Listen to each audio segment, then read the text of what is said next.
you want to start investing in buying stocks, and you saw that this company costs $10 per share and this company costs $100 per share. Then you remember that post on the Facebook group that you're following, buy low, sell high. Does it mean that the $10 company is a better buy or the $100 company is a greater value?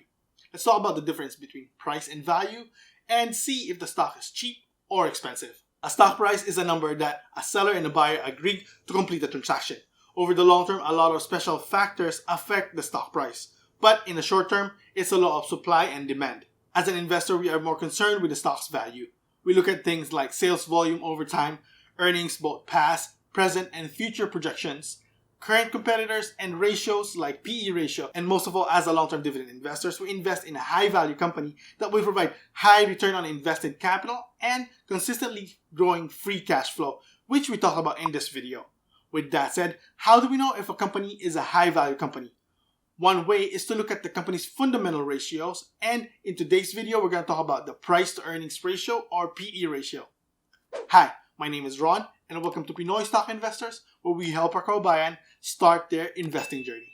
Price to earnings ratio is one of the popular ratios that investors look at when they're trying to see a quick view of the company's value. A quick Google search of the stock will show you the PE ratio. So how do we use the PE ratio? Let's say that the company's stock price is trading at $100 per share and an annual earnings of $4 per share. The company's PE ratio would be an annual PE of 25. Now in itself, 25 PE doesn't really give a lot of info, except that it would take 25 years of accumulated earnings to return the cost of investment. So if nothing changed in this equation after you invested $100, it means that it would take 25 years to double your money if the earnings didn't change. This is an extreme example. Generally, earnings change every time depending on the company's performance.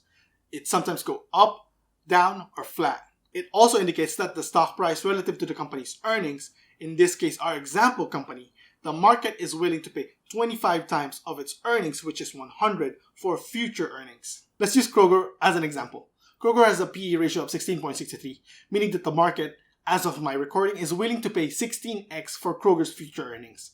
By itself, it doesn't really show if Kroger is cheap or expensive. This is when we're going to compare Kroger's PE ratio to another company's PE ratio in the same industry or to an index such as the S&P 500. Let's compare Kroger to the S&P 500, since the S&P 500 is generally used as a tool to measure if the stock is expensive or cheap. Right now, the S&P 500's PE ratio is 19.33. Since the PE ratio of Kroger is lower than the S&P 500, we can say that Kroger is fairly priced.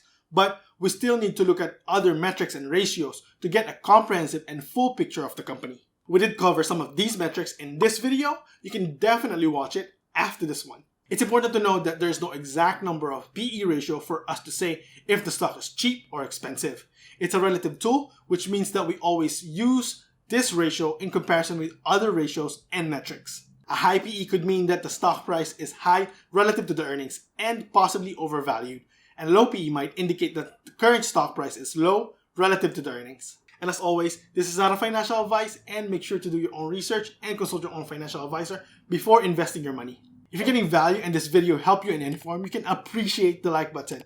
And you can also subscribe to get more videos like this. Now let's shift gears and look at what's happening on my portfolio. As of my recording, the portfolio is at $40,109. Currently, my biggest loser is Meta at a negative $1,002. My biggest gainer is Apple with a total gain of $866. Last June, I received 10 dividend payments. I received $7.47 from Kroger, and they announced that they will increase their dividends by 24%, making the dividends that I'm going to receive this coming September at about $9.91. A whopping $14.08 from Johnson & Johnson, which is one of my core holdings. Another core company on my portfolio is Microsoft, which paid me $9.09. They also declared their next dividend this coming September. Another $14.29 from Pfizer, which also declared their dividends this coming September. Target also paid me $6.76 of dividends. After paying the dividends, they announced a 20% increase, which increased my upcoming dividends starting at $9.87. One of my monthly payers, Realty Income, paid me $8.75. They also announced an increase to their monthly dividends by 0.2%. Another monthly payer, which is Stag Industrial, paid me $6.09. Home Depot also paid me $6.99 of dividends. I'm also dollar cost averaging on Home Depot to pull down my cost basis and increase my position. Right now, their PE ratio is at 18. Bank of America also paid me $12.44 of dividends. Lastly, Pepsi paid me $13.04 of dividends.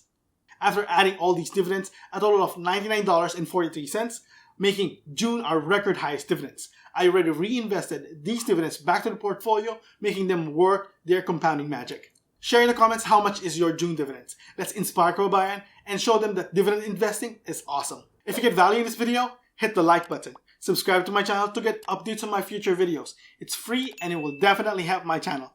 And if you want to know how I pick my stocks, you can watch this video where we talk about revenue, dividends, and more.